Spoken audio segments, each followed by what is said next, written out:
Hey, welcome back everyone to the Progressive Brothers Podcast. This is episode 83. Please hit the like button as you come in, share the video if possible, and hit the notification bell so you get all the updates from the Progressive Brothers Podcast. Also, make sure you follow us on Twitter at brothers_podcast. So today's topic is Eric Adams versus Curtis Sliwa in the race for mayoral candidate of New York City. I don't follow New York politics to the extent that I probably should, but what I find interesting about these debates the last 90 days or so, since June, July, August, September, in the most recent debate. Although Curtis Sliwa, who is the founder of the Guardian Angels of New York, although he says he doesn't want Donald Trump's support and no MAGA support and endorsement for him, he comes off exactly like an acolyte of MAGA. Now, here's the other perspective that I have noticed about him, and I think is very interesting. He thinks that he can run as a Republican and as an independent on the ballot. This is an interesting hat trick, okay? Because he knows New York City is a very strong Democratic stronghold. And so the base is largely going to be of liberals, black, white, minority, whatever you want to call it. They're going to be very much slanted to the left. And what he's trying to do with the independent vote on the ballot is appeal to these dissatisfied Democrats who probably wouldn't openly support a Republican candidate, but will support an independent candidate. I think this is interesting. Eric Adams doesn't have to really play that game. Eric Adams being the former NYPD captain who's running against Curtis Sliwa. Eric Adams doesn't have to play that game of putting himself down as an independent on the ballot, because the Democratic Party has pretty much locked in with him. The Republican Party, on the other hand, has not really locked in with Curtis Sliwa. And I think the only saving grace for Curtis is that he's going to have to, the base that would support him typically wouldn't support Eric Adams anyway, so it didn't matter for Eric Adams to lose those votes. However, a lot of New Yorkers won't openly come out and say that they won't support Eric Adams because he's black. Okay, there's a lot of social media support for Curtis Sliwa because he's not de Blasio, he's not Eric Adams. You know, they see him as being a Trump acolyte without actually being a part of MAGA. And I find that to be interesting, because Curtis is making it seem like he doesn't need MAGA support, but he's using all of the tactics and the tools in the toolbox from MAGA. And if he wants to really win New York, he has to be more polished, so to speak. He comes off really like a bull in a china shop when it comes to debates and just basic interaction with the media. He tries to like do cultural appropriation, with the Puerto Ricans, the Boricuas, he calls them, on flotillas during the Puerto Rican Day Parade, but he doesn't talk about why you have so many Puerto Ricans in New York, and what about the conditions of Puerto Ricans in New York. He doesn't talk about that. He just tries to culturally appropriate and to that sort of demographic. And I think that's really disgusting, because this is something that white politicians or white candidates typically do when they want to try to fit in with the yo, word to your mother sort of perspective when it comes to black and brown or Latino and black politics. It comes off really fake and really plastic, so to speak. it's really disgusting. Just from my perspective, I think that is really bad. It's a really bad look because no one's buying it anymore. Maybe 20 years ago, someone would have bought that, but not in today's social media. They just make memes out of you for doing things like that.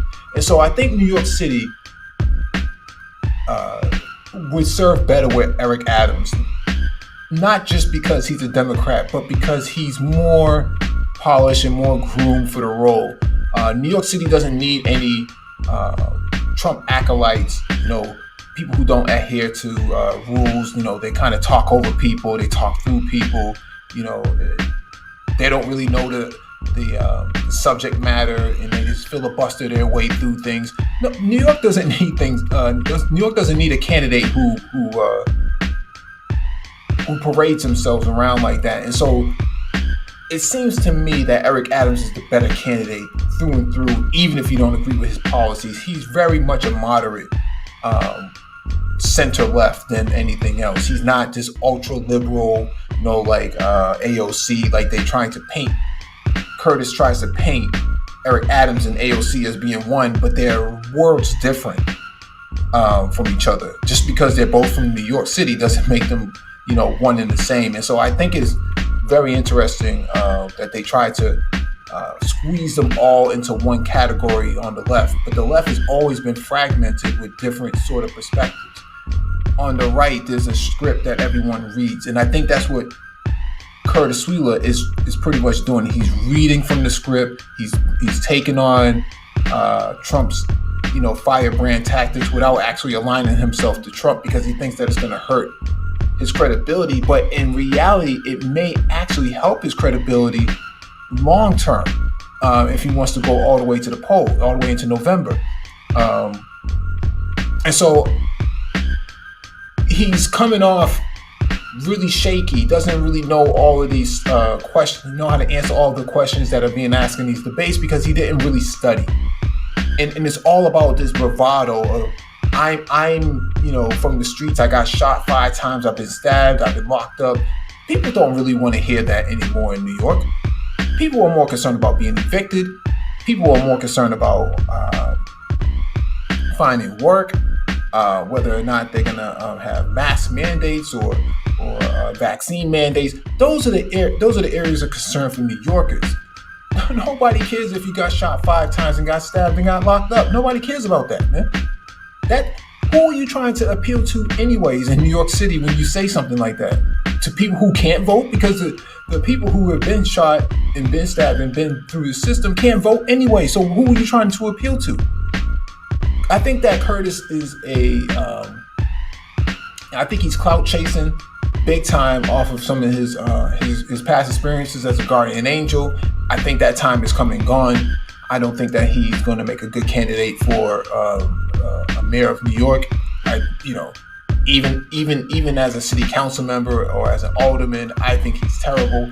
He doesn't seem to really know data. He doesn't seem to really care about the science.